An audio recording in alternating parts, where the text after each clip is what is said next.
For the last few years, the name of Ohio has been counted among the cities where the most extensive and heinous crimes occur.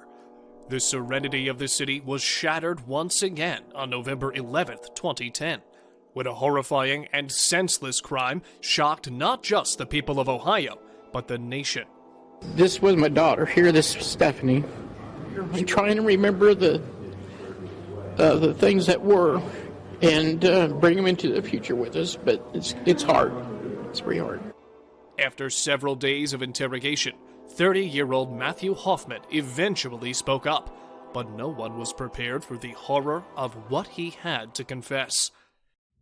It's one thing to love the outdoors, but Matthew took his love for trees and leaves to a deadly level. Buried deep inside its history, this case contains a disturbing confession that you won't believe. Tina Hermann, 32, was a hard-working woman who raised her two kids in the little Ohio community of Apple Valley. She was not just a loving mother, but also a reliable worker at the local Dairy Queen, who never skipped a day of work. So, when she failed to show up for her shift on the 10th of November, alarm bells went off right away. Because Tina's absence was so unusual, her manager decided to visit Tina to make sure everything was okay. She noticed that some lights were on inside the house, and that Tina's pickup was parked in the driveway alongside an unfamiliar car. She rang the doorbell and knocked, but nobody came. She then made 2 calls to Tina, but neither was answered. Tina's manager got worried and dialed 911. Sheriff Barber's office. Hi, my name is Valerie Haythorne, and I work at a Dairy Queen. I'm the general manager out there.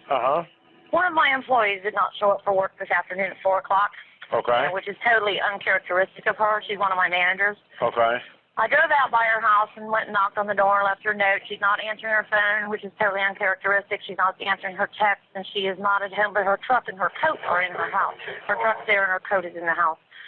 I'm very concerned about her. What's her name? Her name is Tina Hermann, Hermann. Okay. I know that she and her boyfriend are splitting up, and he can be a real jerk with her. Okay. Do you have a phone number for her? Oh God, I do, but it's in my phone. I'd have to call you back. Okay, that's fine. What was your name again? My name is Valerie Haythorne. Okay. Okay, I will have a deputy swing out there and check on her. Okay, I appreciate it. Thank you. Anytime. All right. Bye. In response to Tina missing yet another day of work, her manager, Valerie Hawthorne, reportedly rushed to her home and repeatedly banged on the locked front door. However, all that was heard on the other side was an eerie silence. The lights were still on, but mysteriously, Tina's truck had vanished from the driveway, leaving only the unknown car there. Valerie made the mistake of assuming she could just enter through a back window to know what was happening. Valerie stumbled upon a horrific scene as soon as she walked in. An immediate 911 call was necessary because the house was in total chaos, and the floor was heavily covered with blood. This is Deputy Sylvia. I can help you. Yes, this is Valerie Haythorne. I called in last night about Tina Hermann being missing. I am out at her house now. I just went in her home because I'm so worried about her. There is blood everywhere. Okay. Where are you at? I'm sorry. I just got back today, so. Okay. So you just need to kind of fill me in a little bit, okay? Tina Hermann works for me. She did not show up for work yesterday, and we have not been able to locate her or her children for it's been 24 hours now. I just spoke with her. No, I'm sorry, ma'am. Okay. I just need an address.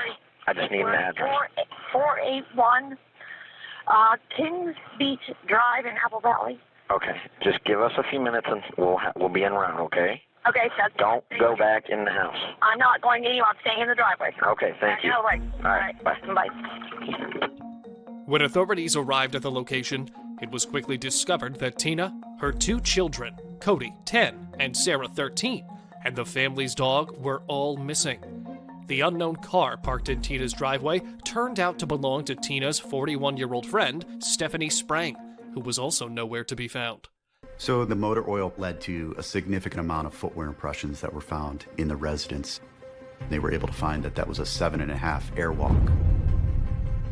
We made our conclusion that it was most likely the 13-year-old girl who had walked out of there, and we hoped that she was still alive. A search for the missing family got underway right away. When detectives spoke with Tina's boyfriend, he stated that they were currently breaking up amicably and that it wasn't odd to not have seen her recently. Police turned their attention to the children's father, Larry Maynard, but he too appeared to be genuinely upset about the situation and had strong evidence of having no connection to the case. The investigation came to yet another disappointing halt. After much effort, the investigation team finally found something which helped in taking the case forward, and that was the discovery of Tina's truck. The missing truck was found in the parking area of Kenyon College, about 7 miles from the family home.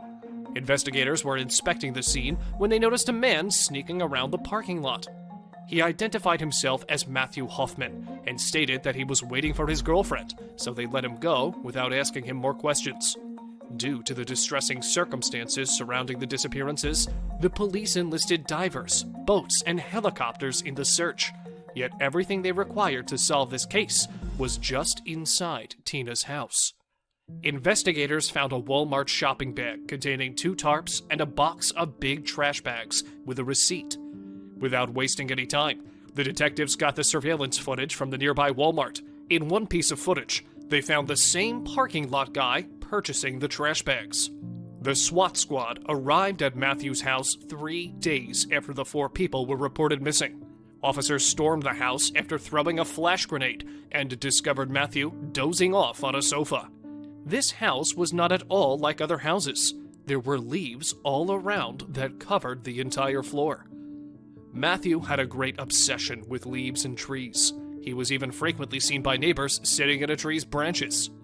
The huge pile of leaves crammed into the living room at first worried the investigators that it may be hiding something terrible, like a body. Sadly, they also found 2 dead squirrels in his freezer, along with a few red popsicles. The police searched through the piles of leaves, but failed to find anything. That is, until they entered the basement. Tina's daughter, Sarah Maynard, was found bound and gagged on a bed of leaves. Sunday, 13-year-old Sarah Maynard was found, bound and gagged, but alive in the basement of a Mount Vernon home, and deputies arrested Matthew Hoffman. Sarah said that Matthew had cut her finger with a knife, usually gagged her, and that he was planning to free her before Christmas, but she had no idea what had happened to her mother and brother. After questioning and examination, Sarah was handed over to her father's custody, with Tina, Cody, and Stephanie still missing. The few people who knew Matthew told the police that he killed squirrels for food, set fires in his yard, and climbed trees to spy on others. After crying and making threats to kill himself on the night of his detention, Matthew was put under 24-hour watch. The interrogator then asked him a series of questions, on which he remained silenced. I think we need your help and you need ours. When I mention the names, are you picturing them in your head? Last place you saw them? Is that what you're doing? Tina alive, Matt? I mean, he's sitting there in this situation, obviously in his mind, he's thinking, what am I going to do? You know, I mean, I've got myself in this situation, and what can I do? Let's get him back home, Matt. After days of not saying a word, Matthew finally started talking. I don't think it was a coincidence that he picked that home with a 13-year-old girl in it. He chose not to kill her and to take her instead. So we thought, let's see how he will behave with a female interviewer. Hi, Matt. Hi, my name is Chris. I wanted to talk to you for a second if I could. Going at him hard didn't seem to work.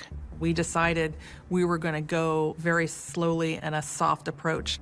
So I'm trying to get him relaxed, to think that I'm interested in how he's handling the situation right now. Where's the sadness coming from?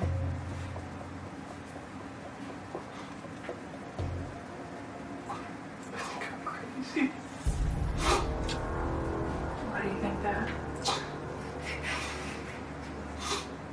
Because I must have done something bad.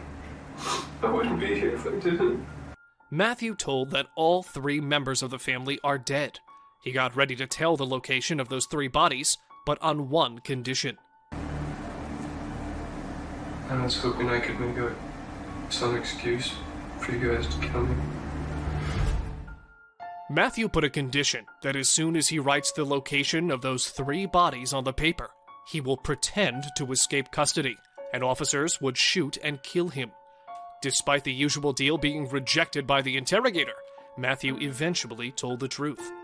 He stated in his written confession that a failed burglary led to the deaths of Tina, Stephanie, and Cody. The night before the incident, he allegedly slept in the woods across the street from Tina's home.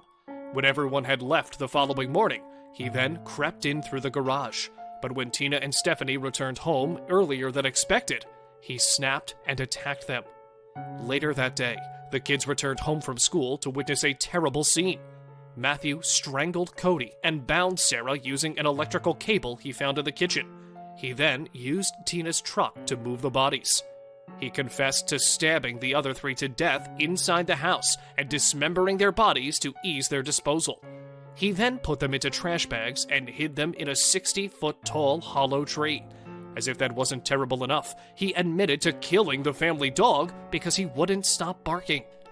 In addition to continuing to admit how he assaulted Sarah repeatedly while she was in his captivity, Matthew also told the police that he fed Sarah well, let her watch the movie Iron Man, and gave her the book Treasure Island to read, as if he was trying to demonstrate himself as a nice guy in front of investigators.